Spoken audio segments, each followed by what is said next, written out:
Hello, my name's Timmerie Geagea. I'm the radio host for Relevant Radio of the show called Trending with Timmerie. It's also available as a podcast.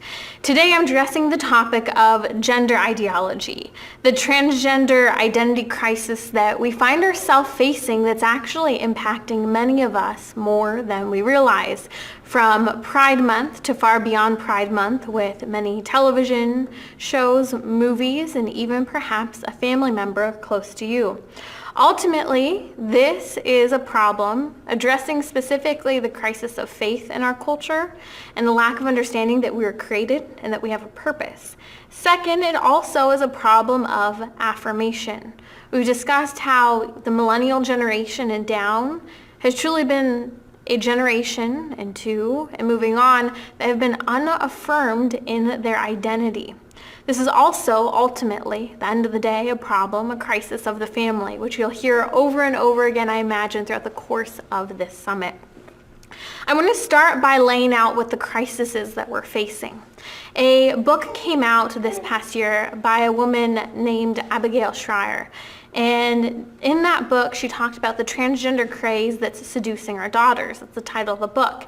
Now, this is something that's happening from, lo and behold, my beautiful state of California. Parents are reaching out to me about it, to public school teachers in Ohio and across the nation.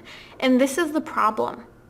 Boys and girls are suddenly completely confused about their identity.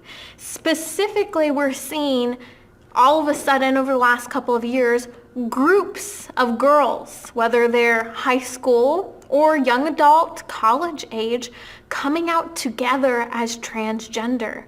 Maybe you know someone, or maybe you know someone whose daughter has gone through this. And if that's you who's struggling, I ask you to have an open mind to the conversation we're having today, because this is impacting many people of faith. But we're going to be addressing in this short time both the faith and the science side of this grave issue. Ultimately, what's happening is we're seeing men and young women who are rejecting their bodies, rejecting the idea of maleness and the idea of femaleness. But what's fascinating is they suddenly choose an ideal in the opposite sex. Now, at the same time, we're seeing these kids the ones who are coming out specifically and addressing particularly the girls, but much could be said similarly with the girls. These are the same types of kids, generally speaking, who struggle with things such as depression, anxiety. These same kids struggle with fitting in. They're kids that you would also commonly know as the kids who are cutting themselves. Perhaps, hey, I grew up in the dancing world, around the acting community and so on, but the kids who would belong to the drama club, who maybe sometimes felt jaded by the rest of the world. Also, you could say, and this is what I ultimately summarize it as, this is the new eating disorder. It's not just girls throwing up in the bathroom. I grew up in the dancing world and girls trying to look skinnier, rejecting the body parts, not liking their bodies, forms of self-hate. Well, this is what we're seeing in the gender crisis. It's the new bulimia. It's the new crisis of an eating disorder. But what it comes down to is unaffirmed children. And I'll explain to you throughout the rest of the day how that comes about. But basically, it has to do with a confused sense of role models. So let's talk about, for a brief moment, because I think we should go there before we dive too far. What is so-called gender affirmation surgery that many people are going through? You hear, people in the anti-LGBTQ world refer to it as sex changes, bodily mutilation. All of that is true, but here's the real deal. We're actually discussing in 2021 that everyone from our United States president to many people high up in office who are themselves confused about gender at times are saying that young children should be able to engage in what they refer to as gender affirmation surgery. Self-love, self-care. That's all they like to refer to it as. But let's talk about that for just a moment, because I think it's important that we acknowledge terminology first. What is so-called gender affirmation surgery? What we're also battling over funding for? Well, in one form, it could be hormonal replacement therapy. High levels of testosterone for girls, estrogen for boys. Hormone replacement therapy, just like for For example, hormonal birth control, these synthetic forms of these hormones are known as group 1 carcinogens. And we don't even know the long-term impact that cross-sex hormones will have, not just on adults, but young children, because this is newly done for many years with people of the opposite sex. But here's something we do know. Cross-sex hormones given to a minor prevents that minor from ever properly going through puberty if it's been given to them been given essentially to a prepubescent child.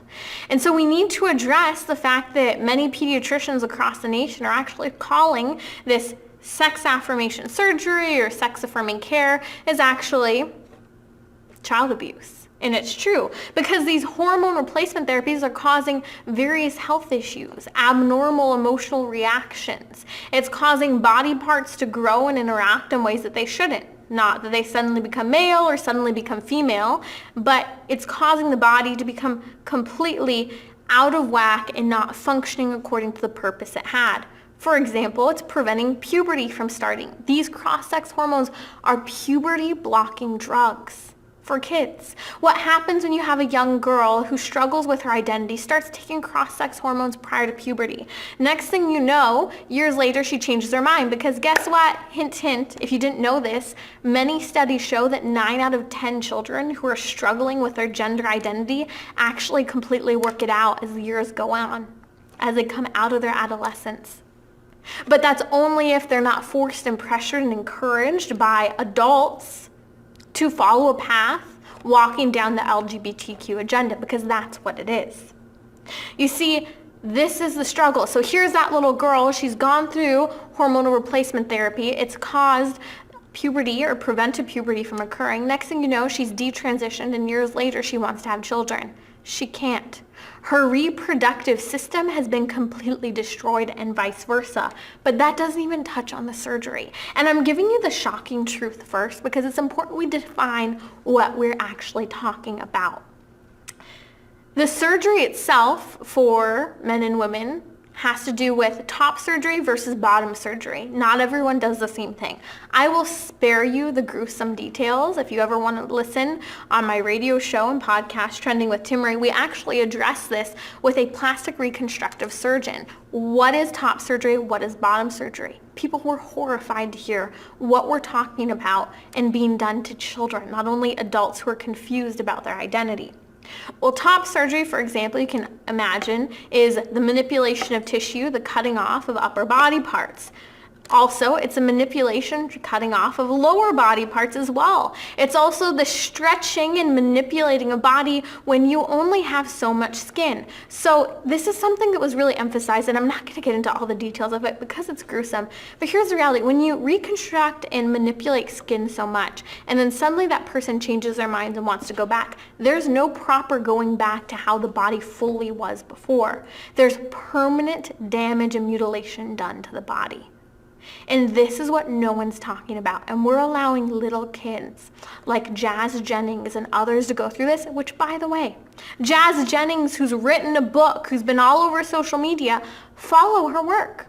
Listen to what she says. She, who is actually a he, is depressed, angry, upset, and isn't feeling any better. Now, it should be known that in the state of Oregon, and we shall see this across the nation, Oregon alone, you only have to be 15 years old in order to obtain, without parental consent, cross-sex hormones. 15 years old in Oregon, your parents don't have to know, need to know, and don't need to consent. Kids, girls, groups of girls are receiving cross-sex hormones, and they're showing up in groups by themselves. By the way, Planned Parenthood, the largest abortion provider in the nation, is the #1 provider of cross-sex hormones today. Should make you think. And we'll actually connect this to the actual crisis of sexual identity. Here's the deal. I want to touch on this for a moment because it's important. This is actually about children, and I think it's important that we talk about this. We're playing politics on the backs of children. I'll give you just one brief example because I discussed this during Pride Month, and I listed all the reasons why we're targeting kids with our political agenda, the LGBTQ agenda. And I explained it talking about how we're lying to children about their reality, how we're brainwashing them with LGBTQ understanding, and actually we're scandalizing them and sexualizing them far sooner than they should ever be thinking about sexuality, yet alone people of the same sex. It's all very confusing. We're also teaching kids that it's okay to just have two moms or two dads, when in reality, this is what's important. Children have a right to a mother and a father. Biologically, they have it right. Naturally, every social study points to it time and time again. A kid needs a mom and a dad, and we're lying to kids and telling them that that's not necessary. For example, we see this in Disney shows such as the DuckTales or the reboot of their show, The Proud Family. We also see this in Blue's Clues. They had a horrible song this year, 2021, when Pride Month came back with a vengeance, teaching little kids to sing about the gay pride parade. We're playing politics on the backs of children. We have to stop. A story briefly to put this into context. I was talking to a family member and my sister-in-law, and she said, I've been hiding inside my house all day. It was during Pride Month. And she said, I've been hiding in my house because yesterday my two adorable little neighbor boys, 5 and 7, asked me if I would come to their lemonade stand. Well, their mom is extremely pro-LGBTQ. The mom was selling pro-gay, transgender books for children, children's books, which, by the way, if you ever look at these, they're often either A, very confusing or very sexually intriguing and inappropriate, ultimately, for kids. And not only that, all the proceeds of these poor two children's lemonade stand, probably the first lemonade stand of the summer, had to go to an LGBTQ nonprofit that she was supporting. Of course, my sister-in-law wanted to go and buy lemonade from the kids and give them 25 cents. But there's a problem. What? Because that money is going to a cause we don't believe in.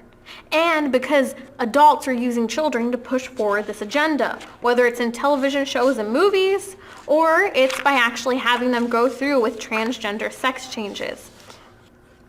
Here's the reality. It comes down to identity. Who am I? Why are people struggling with this so-called identity crisis? Well, I'm going to start by pointing to the problem of the sexual revolution and what I would refer to as radical forms of feminism. Radical forms of feminism which ultimately say there are no differences between men and women, and that a woman should be able to kill her child, and that pregnancy is a disease. We could argue those, but I'm going to set that aside for today to focus on this topic. Here's the reality.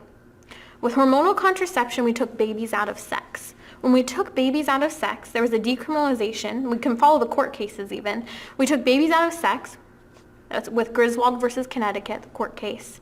Well, next thing you know, we saw this increase in infidelity. We suddenly saw a law in this nation such as no-fault divorce. So once we took babies out of sex, we took sex outside of marriage, because you could engage in intimacy with people and there'd be no child that comes about from it. Well, you take babies out of sex, sex outside of marriage, well, what happens? There's a confusion about the purpose of sexual complementarity. There's a confusion about the very identity of our biological purpose. This is what's happened. This is why third wave feminism actually says there's no difference between men and women. There's a problem with that, and we have to address it. Let's touch on some of the science. I mentioned earlier that 9 out of 10 children who struggle with what's referred to clinically as gender identity disorder actually work it out after puberty as they transition into adolescence, only if they're not ushered into that community by, for example, in the United States, school counselors and parents. We could talk about a whole lot of others, or even television shows and social media. In fact, all those girls coming out in groups together are actually coming out starting on social media. They come out on social media, they feel isolated and alone, they're upset, they're struggling, they're depressed, they're anxious. They're struggling with their sense of self-esteem and looks. Well, what happens is, if you've never heard of this phrase before, they're then loved and welcomed by their glitter family. A glitter family is a group of people who say, hey, you're probably transgender, or hey, you're gay. You should come out. And they push and push and push until this young girl, I'm talking about 12-year-olds, 15-year-olds, and 20-year-olds, you name it, are pressured through social media by their so-called glitter family to come out. Why? Because these kids want to belong. And we'll touch on that in a moment. So as they're struggling through this, next thing you know, they come out and they're told you're going to be so much happier. This is what you want. And the next thing you know, that pro-LGBT community, the glitter family, starts asking, and I'm sorry, this is vulgar, but for sexual favors from these kids. They're being exploited. They're being used for their stories, and it is absolutely unacceptable. Whereas the reality is if these kids aren't ushered into an LGBTQ lifestyle, what happens? Well, they actually work it out for themselves. I'm really glad when my brother wanted to put on a tutu, and actually I don't think my brother put on a tutu. I had a friend, this is hilarious. My brother put on a Spider-Man outfit for years. It's one thing to say, hey, yeah, you're Spider-Man, but when he gets to be about 15 years old, maybe we should talk to him about it. I had a friend whose son would jump around the house in a tutu and play with the sister's wand. And it was funny because what happened was he's sitting here thinking, oh man, should I tell him yank off the tutu and be really intense about it and say no, be concerned he is confused with his sexuality? No, kids do funny, silly things at times, but the reality is that we have to affirm kids in their femaleness and maleness and not just say oh, you played with a tutu once, you must be confused about your sex. Yet that's what a lot of people are encouraging today. Now, it's also important that studies are showing that a so-called sex change or cross-sex hormones is not solving suicidality. In fact, it's in contributing, specifically to cross-sex hormones, to greater levels of anxiety and depression. Now, Johns Hopkins Hospital was the leading pioneer in sex change surgery. And I would love to spend more time on this study with you today. We talk a lot about it on my show. But here's the reality. Here's what happened. They stopped performing these so-called sex changes. A psychiatrist came in and analyzed the work they were doing, and it showed that the outcome didn't achieve what was hoped for. They weren't integrating into society. They didn't have a lower level of suicidality. And for example, they even treated people who were born with confusing genitalia. Rare occasions that happens. And rather than appealing to the chromosomal knowledge of figuring out whether the child was male or female, there was, back in the 80s, this cookie-cutter plan of every single child, whether the chromosome showed male or female, they would just manipulate and do plastic surgery to give female genitalia. Well, guess what? They discovered, Johns Hopkins Hospital, that even when they just gave female genitalia to the kids, and it was really a biological male, we know this from the chromosomes, guess what happened? These kids didn't fit in and didn't identify with the male anatomy that was manipulated and given to them. And so Johns Hopkins Hospital did not and does not perform these. You see, the psychiatrists knew they would do better by treating the mind rather than just giving a sex change. Why? Because gender identity dysphoria disorder, whatever you want to refer to as a proper psychiatric term for it, is something that people struggle with. It's a struggle of the mind, identity. It's a confusion. Pediatricians are saying this is child abuse. Why? Because it's not an identity. You see, let's just touch briefly on what neuroscience has to tell us about maleness and femaleness. You see, neuroscientists are doing research. And what's happening is they're studying the male brain, the female brain all over the body. Did you know that there are sex differences written into every cell of the human body? Did you know that neuroscientists are referred to as neurosexists, even when they don't follow an LGBTQ agenda or the opposite? Why? They're finding completely unanticipated outcomes in many of their studies, not following the hypotheses that they were hoping for. You see, they're discovering influences based on sex in all levels of the brain, even the molecular ion channel. Even the molecular ion channel. This is so important for us to recognize. They're even seeing differences in male and female brains in terms of aging, brain disease, and so much more as we study illnesses of the mind. Even when they look, for example, and compare human studies to animal studies, they see all of these sex differences and characteristics in male and female animals, pointing and reaffirming that it's not just a matter of our culture and how we affirm and how we treat the human person that produces maleness or femaleness. It starts with biology. And that's very important for us to continue to acknowledge. And just one example, people have been there and done that. The social sciences are clear with regard to it doesn't decrease suicidality for those who go through sex changes and hormone replacement therapy. Some great stories if you're curious, incredible testimonies. You can find it at sexchangeregret.com. Walt Heyer is one man who's been there and done that. I think for about 7 to 9 years, he identified and came out as a woman, and then he reversed that. Now, all of the physical damage and mutilation done to the body can't be completely healed, but here's the reality. He regrets that sex change. And he, along with droves of people across the nation who have been there and done that, also regret it. Now, as people of faith, as Catholics, some people might say, well, what does the church have to say about this? Well, what does the church have to say about being male and female? We could spend hours talking about this, but let's just be simple for a moment. Because the reality is that most people we're engaging with, our interlocutors on this issue, they're not going to be coming from a religious perspective. But Scripture emphasizes from the beginning of time, Genesis chapters 1 and 2, God created man male and female. Not male or female. Not that you can choose if you're male or female. God created us male and female.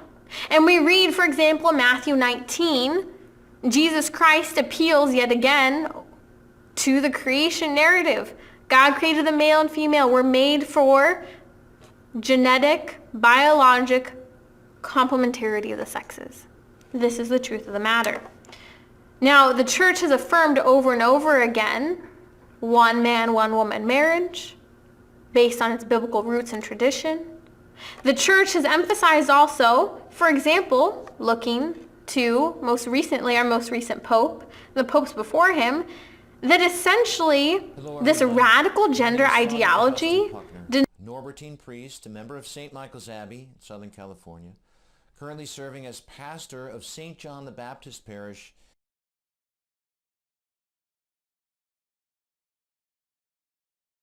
denies the differences and reciprocity in nature of man and woman.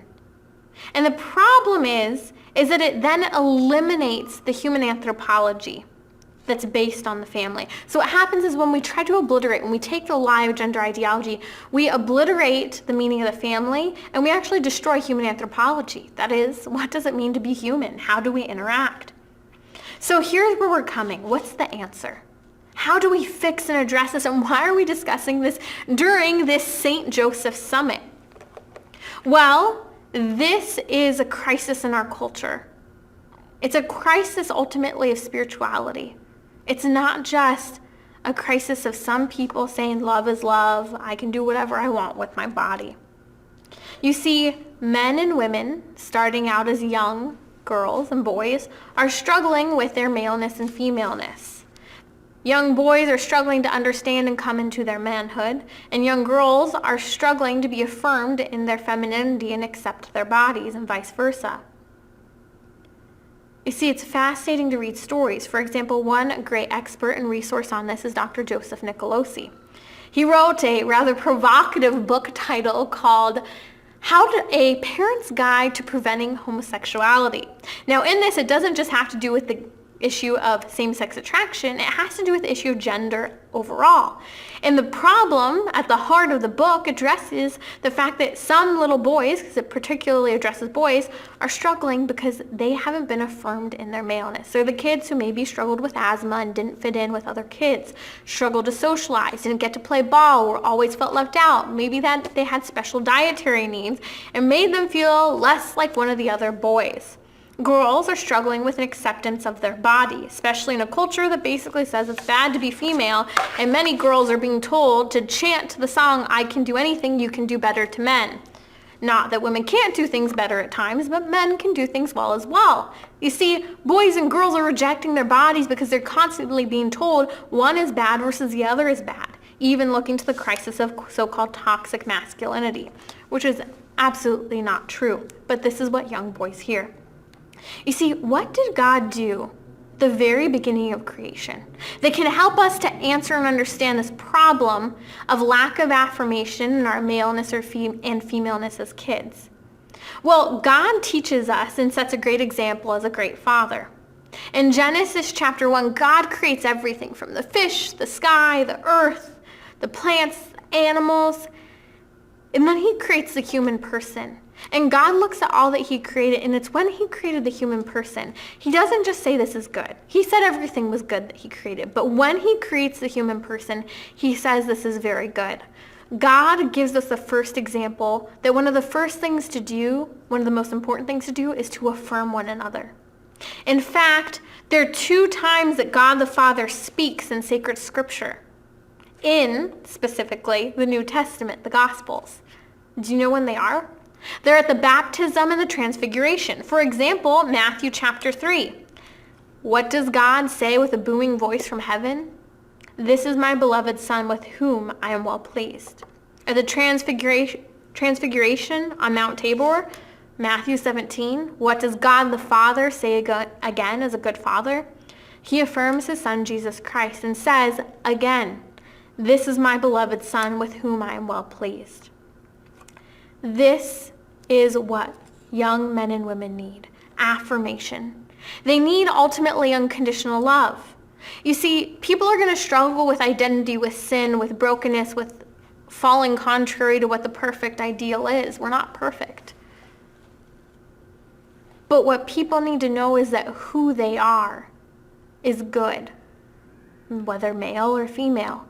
People need to understand and be told that it's not just about all the things that they achieve. It's who they are from their very creation, from their very inception, from the moment of conception. They are loved. They have great value. But another idea, they belong. Where do young people, young men and women learn this first? It's in the family, with their mother and their father. Eye contact, simple as eye contact from the mother when the child's nursing. It's simple as it being present and not just using these things and staring at them rather than looking at our kid. There's so many studies and examples of dads who have been tuned out from their children, and moms, tuned out from their children, and the kid was just looking for affirmation from their father. And when the father set aside the TV, the phone, whatever it was, and focused and listened to what their kid was saying, he was affirming that kid in that moment, and it made incredible change and difference for those children. You see, young girls need to understand the beauty. They need to be guided, just like young boys, through the transitions of the body, the difficulty in loving and accepting and appreciating the changes in body. Boys need an affirmation of masculinity, and girls need an affirmation of femininity. I have a lot of hope because I believe it's truly only by people of faith continuing to appeal to the biological reality of maleness and femaleness that will address the crisis of gender identity. It will be people of faith who provide resources such as the stories of sexchangeregret.com or places such as reintegrativetherapy.com that specifically address and help people who are struggling with this identity crisis by treating underlying issues going on, not trying to change them at all. Not this so-called conversion therapy, whatever people think that is. You see, the dignity of the human person, the value, when we say dignity, we're talking about the value of the human person, is based on us being created in God's image and likeness. He had a purpose for us, and it's only through a biblical understanding of the human person that we can truly understand that God created us male and female. He created us with a purpose, a destiny, and ultimately to be with him. But in order to do that, we have to act in accord with the great destiny he planned for us, to work our way to be united to him. And so during, in conclusion, this St. Joseph's Summit, I want to encourage you, affirm one another in who we are. in our biology. Help kids transition through the transitions of life. Help them through the navigating the crises of social media and the comparison and the sexualization of children. This is the problem. This is why kids are rejecting their body. There's so many facets of this great issue of gender identity that we could address, but ultimately it comes back to unconditional love, affirmation, and ultimately truth. Truth rooted in biology, truth rooted in faith. And there are incredible stories, such as the story of Milo Yiannopoulos, a political commentator, and Joseph Chambra, who was, for example, a male escort. Both of them struggled with their gender identity, with their maleness. And guess what? That's being worked out. How? Ultimately, by recourse to the great saint, Saint Joseph, praying for him to intercede for them, but looking to the reality of maleness and femaleness, being told the truth about who we are and that we're created with a purpose. So may we ask Saint Joseph, terror of demons, to pray for us and intercede. I thank you for joining us during this summit. I hope you enjoy all of these talks. I would love to stay in contact with you on social media. You can find me at Timmerie and listen to my radio show on Relevant Radio. It's called Trending with Timmerie. You can also listen to the podcast and subscribe as well.